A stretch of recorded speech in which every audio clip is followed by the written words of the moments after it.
آج کل جس طرح مختلف ہیلے بہانے کر کے مسلمانوں کو عقائد اسلامیہ سے دور کیا جاتا ہے، ان ہیلے بہانوں میں سے ایک ہیلا یہ بھی ہے کہ ترجمہ ہی پڑھنا ہے، جس کا مرضی ہے پڑھ لو، اس نے قرآن کا ہی ترجمہ کیا ہے۔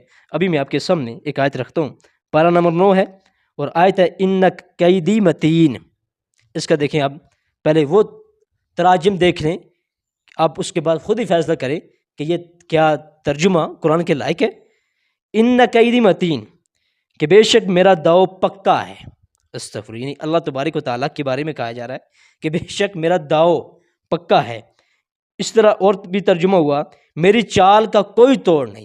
اب چالیں چلنا دیکھیں، ایک انسان ہے، اس کو بھی ہم کہتے ہیں آپ چالیں چل رہے ہیں تو یہ ایک عیب ہے، تو عیب کی نسبت، عیب کا انتساب اللہ تبارک و تعالیٰ کی طرف کیا جا رہا ہے، اور بندہ کہتا ہے بس ترجمہ ہی پڑھنا ہے، جس کا مرضی ہے پڑھ لیں۔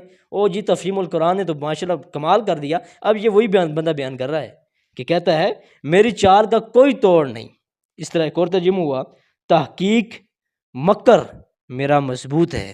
استغفر اللہ علیہ وسلم، یعنی فریب، مکر، دھوکہ، نعوذ باللہ، یہ ایسے الفاظ اللہ تبارک و تعالیٰ کی شان کے حوالے سے بولے جا رہے ہیں، نعوذ باللہ۔ جو بندہ اپنے بھائی کے لیے، اپنے مسلمان کے لیے نہیں بولا جا سکتا، یہاں پر تراجم کے اندر یہ بیان کیے گئے۔ اب دیکھیے کنز الایمان شریف نے کیا ترجمہ کیا، وہ بھی آپ کے سامنے میں رکھتا ہوں۔ اعلیٰ حضرت فرماتے ہیں ان کیدی متین کے تحت کہ بے شک میری خفیہ تدبیر بہت پکی ہے۔ اب دیکھیں، تراجم تو وہ بھی تھے جو میں نے پہلے آپ کے سامنے ذکر کر دیے، اور ترجمہ تو یہ بھی تھا، لیکن دیکھیں زمین و آسمان کا فرق۔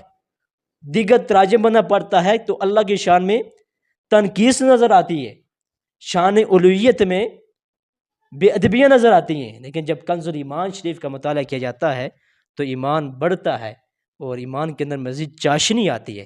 تو اس لیے ہر ایرے گہرے کا ترجمہ نہ پڑھیں، بلکہ کنز الایمان شریف کا مطالعہ کیا کریں۔